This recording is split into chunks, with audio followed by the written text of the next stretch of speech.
Teachers get together and gear up for back to school and energy options to be discussed. Details on this episode of Barnstable Today. It's Monday, August 20th, 2012. I'm Sarah Colvin.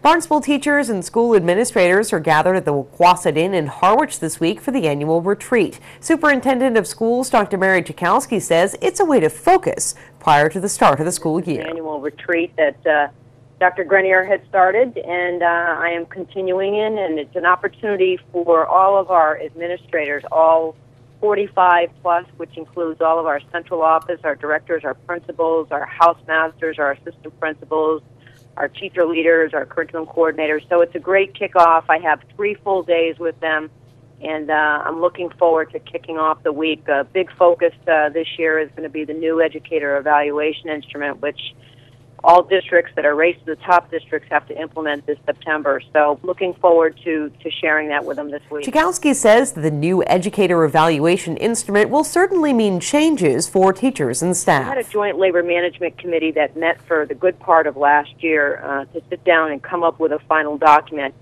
And the Department of Education put out a model contract for districts to use as a guide, and they could either adopt the model, adapt it, or revise it.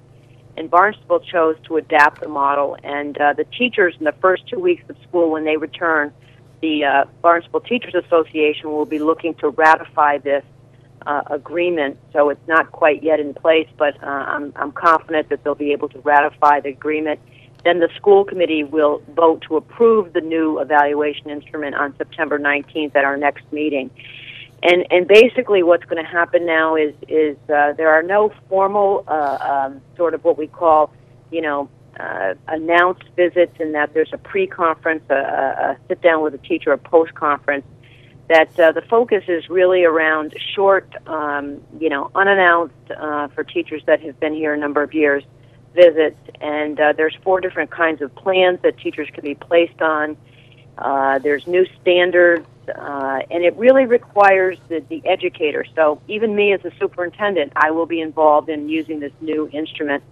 And it requires me to sort of self-assess and then provide evidence of measurable goals as my work. And it's a way to get and engage the administrators as well as the teachers into their practice and really looking at best practices. So I mean, all districts are required to implement it, but because we're a race to the top district, it has to be this September. If you're not a race to the top district, it will be the following school year. So we're really looking forward. It's going to be a work in progress. It's going to be a real shift in our culture and how we look at educator evaluation. I think the focus, too, is to provide more meaningful feedback. That the old educator evaluation instrument just didn't provide the kind of intensive feedback around our work. Dr. Chakowski says that post-retreat teachers will head back to school and prepare for students' arrival. We have our new, all of our teachers are coming in next Wednesday, the 29th. So I'm looking forward to. I know we're limited for time, but I've got a new kickoff planned, something that's going to be a little bit different on the 29th. And then the following week, September 4th, after Labor Day, our students start. So we're off to another school year. And again, the first day of school in Barnstable, Tuesday, September 4th. The Cape Line Compact is making the rounds across the Cape, talking to energy coordinators and town leaders about its energy efficiency programs. Barnstable Energy Coordinator Richard Elrick tells us the compact will stop in Barnstable today.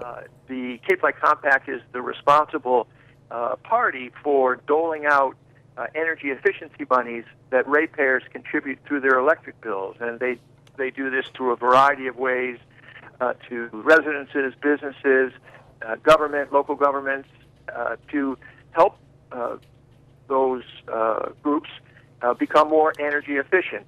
We in Barnstable, for our water pollution control facility, for example, have received many thousands of dollars upgrading different pumps, making the systems run more efficiently, and of course we know that the homeowners receive free, of course they're not free, but receive energy assessments or energy audits on request of their homes so that people, experts, come to a person's home and inspect it to make sure that there's sufficient insulation, that they've got compact fluorescent light bulbs installed, and a variety of other important things to make sure that your home is as warm in the winter as we can make it, and as cool in summer as we can make it, and as energy efficient as we can make it.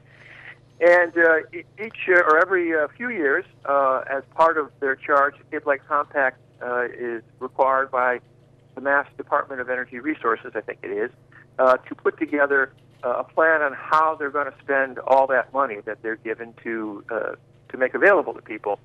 And so, right now, they're in the process of going to the different towns, the different towns' energy committees, to just sort of lay out on the table how they plan to spend the money this year. And I've already had a presentation in my capacity as the Bourne Energy Coordinator, and now the Barnstable Energy Committee will have a chance to hear a similar report. And essentially, it's a presentation of numbers and dollars and cents about where they're going to focus, whether they're going to put more of the resources into getting low-income rentals more energy efficient, or whether the focus will be on businesses or whether the focus will be on government. But they spread the money around so that everybody gets some.